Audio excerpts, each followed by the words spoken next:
So, what's my secret? It's that you're actually asking the wrong question. The question isn't, how do you have all the time to do it? I have the same number of hours in every day that everyone else has.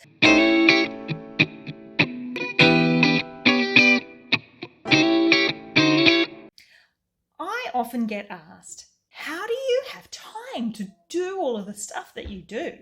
I work full-time as a manager, I'm on the school board, I run a business, I paint watercolours all the time. I read loads of self-development books and I'm still fit. That's before you mention the family and the house and the marriage. So, what's my secret? It's that you're actually asking the wrong question. The question isn't, how do you have all the time to do it? I have the same number of hours in every day that everyone else has. The question you need to ask needs to be, how do I have the energy that I have to do everything that I do? Now, energy is not equally distributed like time is. I'm sure you've heard that old saying of, if you want something done, give it to the busy person. We've all got different physiologies and we can't all do 110% effort all the time, but some people seem to have more energy than most. So how do they cheat the energy gods? And how do they maximize their energy? Well, the way I do it is I call it my mind, body, and soul routines.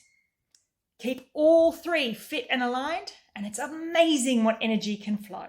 First, my mind routine.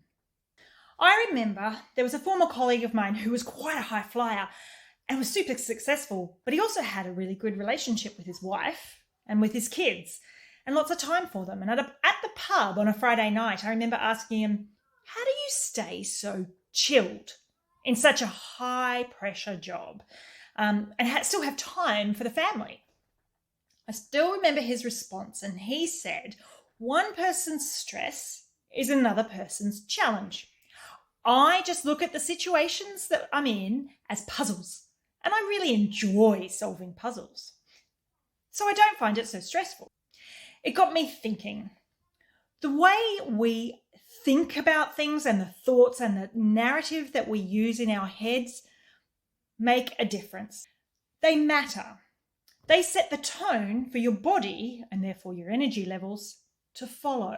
When I started changing the story that I was telling myself, I experienced something unexpected. I made a concerted effort to stop saying, I'm so busy, life's so busy, I'm overwhelmed, I'm just so tired. Instead, I changed my narrative to, wow, there's another challenge. I wonder what I can do here. And by being curious about what I could achieve, instead of telling my body I'm tired, I started having more energy to deal with those challenges. The story I tell myself in my mind hugely influences my energy levels. Secondly, my body routine. I don't claim to be a body expert. There are thousands of fitness trainers and nutritionists and everyone out there who can tell you all about how to keep your body super fit. But the one thing that I know for sure is that movement begets movement. And what that means is that when I spend energy exercising, it actually leads to my body having more energy, especially over a longer period of time. You would actually think that the main thing that needs to fuel the body is food, but it's not just eating the right food and loads of food. It's actually exercise that gives you more energy. Think about it. After you've had a really big meal at Christmas time or Thanksgiving or whenever it is, what do you feel like doing? Having a nap. But how do you feel after you go for a walk with a friend? Actually, you're pretty energized to face the day, aren't you? Now, I'm not the most consistent person in the world, and my habits are a bit changeable. But the one thing that I definitely do in this space is I move my body every day.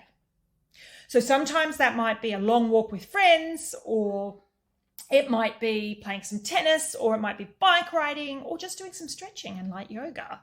But the daily movement of my body hugely influences my energy levels. Finally, my soul routine. Have you ever noticed that some relaxing activities give you energy while others drain you?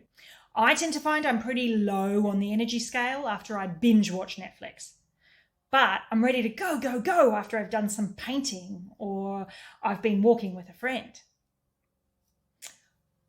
What's the difference between the two? Well, I've found that it's whether you're nourishing your soul or you're just passing the time. We all need time to relax, but all relaxing activities aren't created equally. The nature of the nourishing activities is different for everyone. Some people get joy from creating something new, like I do with painting, or some people sew or garden or cook a beautiful meal. Other people get joy and nourishment from things like playing music, like James does. He plays the guitar. Some people get joy from socializing with the right people, or playing a team sport, or hiking with friends. But the draining activities are actually similar for everyone. When you just sit and absorb something in a really passive state, that's when it drains you of your energy reserves. It may just not deplete them as fast as doing the grocery shopping or something, but it's still not re-energizing you. So those couch lounging sessions where you're scrolling social media or doing a gaming marathon just aren't as nourishing as those creative and socializing ones. The types of activities I fill my relaxing time with hugely influence my energy levels. So that's the formula. Your mind routines plus your body routines plus your soul routines all together leads to increased energy levels. There is no pill to take that all of a sudden means you have superhuman amounts of energy. And I actually haven't touched on the most powerful energy giving habit, and that is knowing what you want with real clarity, because that fuels huge amounts of energy. But with this simple, consistent routine to nourish your mind, body, and soul, you can maximize your energy levels.